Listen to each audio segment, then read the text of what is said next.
রান্নাঘরে তালা, এত লোকের খাবার বানানো কোনো মজা? কান্তার দুটো বউ ছিল, বড় বই কল্পনা, ছোটটা প্রিয়া। কল্পনার যেরম নাম সেরমই কাজ, সারা দিন শুধু চিন্তা করতে থাকতো। সে সারা দিন কোনো কাজ করতো না। আরে কল্পনা, যা একটু যে ঝালটা তৈরি করে দে, আজকে আমার কি যে খেতে ইচ্ছা করছে। আরে এ কি বলছেন মা, পেটে জ্বলা হয়ে যাবে, এত ঝাল খাবে এই বয়সে?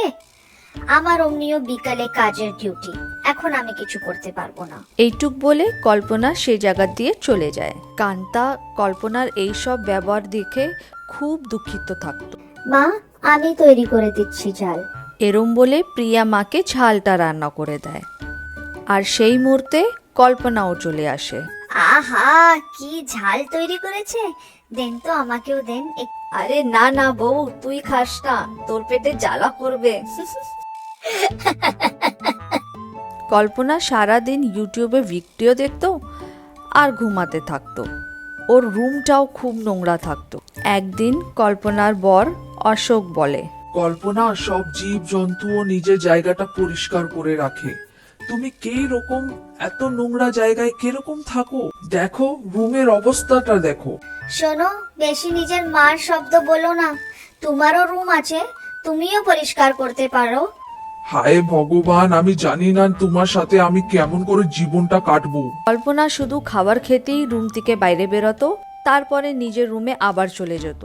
একদিন প্রিয়া কান্তাকে বলে, মা, আমি সারাদিন কাজ করে কিন্তু অনেক থকে যাই, তুমি এবার দিদিকে বলো আমাকে বিকালে সকালে একটু হেল্প করবে, আমি আর এতটা কাজ করতে পারবো না।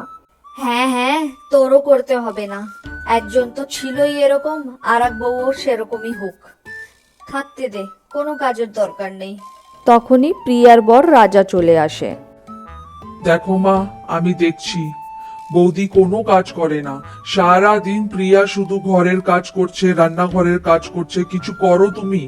এইসব কথা শুনে কান্তা কল্পনার রুমে যায়, যেদিকে কল্পনা মোবাইলে সাজাগুজার ভিডিও দেখছে। কল্পনা, এবার অনেক হয়েছে, আমি আর বরদাস্ত করব না। প্রিয়া সারা দিন ঘরের কাজ করে, তুমি একটাও কাজ করো না। আমি ডিসাইড করে নিয়েছি, এইবার ঘরের সকালের রান্নাটা তুমি করবে, এন্ড প্রিয়া বিকালের রান্না করবে। সারাদিন এইভাবে মোবাইল দেখলে চলে? শুধু কাজ নিয়েই কথা, একটু বেশি কাজ করলে কি হয়ে যায়?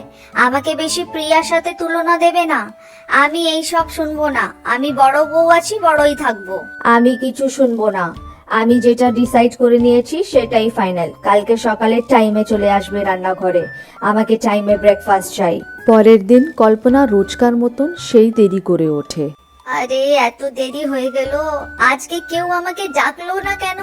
কি আছে আজকে ব্রেকফাস্টে, কেউ বলবে? কোনো উত্তর না পেয়ে সে রান্নাঘরে যায়, সেখানে একটা বড় তালা সে দেখে।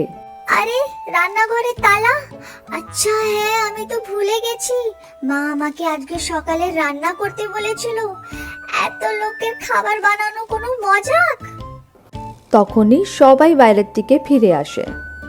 আহা মা, আজকে কি টেস্টি ছিল না বাইরে সেই লুচি তরকারি, আমার তো এখনো কত টেস্ট লাগছে। আরে কল্পনা, তোর ভরসায় থাকলে তো আজকে আমরা খিদেতে মরতাম। এবার কল্পনা রাগে বলে, এখন অনেক হলো, আমি অনেক বরদাস্ত করেছি, আজকের থেকে আমি নিজের রান্না নিজে করব, আমার আলাদা রান্নাঘর চাই।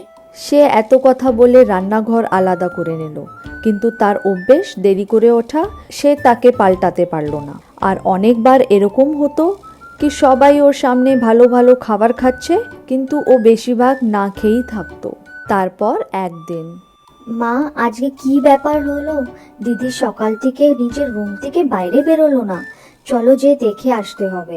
হ্যাঁ, কামচোর তো আছেই, ঘুমোচ্ছে বোধহয়। এদিকে কল্পনার আজ শরীর খারাপ। আরে কি করব, আমার পেটে জ্বালা করছে আজকে এত বেশি কেন, আমি এই ব্যথায় মরছি। আরে দিদি, কি হলো, তোমার পেটে কেন এত বেশি ব্যথা করছে, ডাক্তার ডাকবো? পেটে জ্বালা নিয়ে কল্পনা শাশুড়িকে বলে, মা, আমাকে ক্ষমা করে দাও, আমি নিজের ভুলটা স্বীকার করছি, আজ থেকে আমি তোমাদের সব হেল্প করব, কোনো কাজে দেরি করব না। হ্যাঁ হ্যাঁ, সেসব তো ঠিক আছে, কিন্তু এই হঠাৎ কি হলো? তুমি তো কোনোদিনও কাজ করতে পছন্দ করতে না, আজকে কি হয়ে গেল? মা, আমার পেটে অনেক বেশি ইনফেকশন হয়ে গেছে। কাজ না করার ভয়তে আমি 2 দিনের খাবার একইবারে বানিয়ে নি। তার কারণে বাসি খাবার খেয়ে খেয়ে আমার পেটের অনেক বেশি ইনফেকশন হয়ে গেছে। ডাক্তার আমাকে বলেছে এরকম চলবে না, এরকম করলে আমার অনেক বেশি ক্ষতি হবে। আমায় ক্ষমা করে দাও মা। চল, কোনো ব্যাপার না, নিজের ভুল স্বীকার করলি তুই, সেটাই যথেষ্ট। তো কেমন লাগলো আপনাদের আজকের গল্পটা? আমাকে নিশ্চয়ই কমেন্ট করে বলবেন। আমি আবার একটা নতুন গল্পর সাথে আসব। নমস্কার।